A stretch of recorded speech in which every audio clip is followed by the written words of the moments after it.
Hey guys, it's Ox here and welcome back to my channel. We are finally back with another keyboard review, and I already did a full sound test on this board, but today we have a very nice budget board that somewhat is a pre-built and the price starts for only $79. So today let's all take a look and listen at the Lucky65.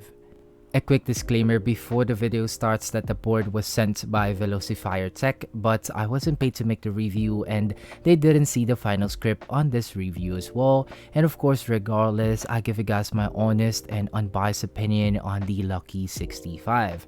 Now I'll place Velocifier's link on my description down below, and please watch out as they might do an instock drop for this board. Let's take a look at the board. The Lucky65, it's a full CNC anodized PCB gasket mount, tri-mode option with aluminum weight and 65%. Now, you know, I am not a fan of a flex cut PCB and plate combo, but this board comes with both. And it also comes in with a full set of switches. So again, this is like a somewhat pre-built board minus the keycaps, but the switches are the coconut latte linear switch, comes in pre-factory lube, extended springs with 37-gram actuation force and 45 bottom out force, which is kind of light, and it also comes in with a stabs, plate mount stabs, so you have all of that for only $79. Now unboxing the board, it has the usual stuff that you get: a USB cable, the cover board, or the cover for the board, the plastic one, 2.4 gigahertz receiver, switch, and of course the manual. Now I highly suggest reading the manual if this is like your first board. Now onto the board itself. I asked Velocifier to send me a silver unit, as that's how I usually review the finishing of the case or the anodizing quality, because you can actually easily see the finishing on a silver case. So finishing wise, honestly, it's a bit too tough for me. Like, you can see the grain, and when I first unboxed these, I was expecting it to have that rough or sharp texture, but to my surprise, it's actually smooth to the touch. Now they did okay on the texture, but on the finishing, I think it could have been better. But I did check the other colors that they offer. It's not that bad actually, not that bad as the silver, but I noticed that it also looks good on the other ones versus on a silver unit. Again, this is the reason why I mostly ask for a silver unit, to really see the finishing quality. Now board quality check. It's pretty tough in my opinion. Now, taking a closer look at the board, quickly, bezel-wise, it has that medium look to it, not that thin or wide on the sides and top and bottom. Side profile, it's very simple and clean, and looking at the back, we have the aluminum gold weight at the center, and at the center, it has a nice 4-leaf clover logo on the bottom. Now, again, the other version that I saw has the engraving or the word Lucky or Lucky65, I can't remember, on the weight instead of the 4-leaf clover. Now finally, let's do the sound test. I've made a full sound test on the board using different switches and foam versus no foam, and I'll link that down below if you want to check that out. Again, a disclaimer before the sound test that please do keep in mind that the sound and experience, it would really vary or still vary depending on how you build the keyboard, meaning to say it will sound and feel different depending on how you build the Lucky65. So with all of that out of the way, please do enjoy the sound test on the Lucky65.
And that was a sound test on the Lucky65. Please do let me know on what you think about them on the comment section down below, and I would love to hear your thoughts about the board. And also, if you made it up to this point of the video, thank you for staying, and let's now talk about my overall thoughts on the Lucky65.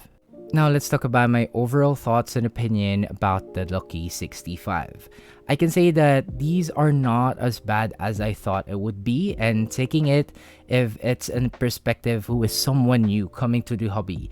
And let's be honest, there are a lot of things to consider and stuff that can get pretty overwhelming when it comes to our hobby or the keyboard, but this board can be a good starter. You get a tri-mode PCB which you can easily bring around, and you get a full set of switches. You only have to worry about the keycaps. And in terms of the switches, it doesn't sound bad as bad at all.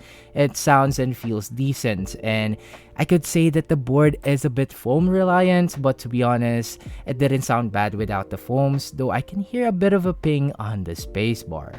Now, things that I could say that could have been improved would be the finishing. I would say it could have been better, as the finish looks a bit rough for me. And also the stabs. I would have wished it was a screw-in stabs, and of course, the QMK and VIA compatibility.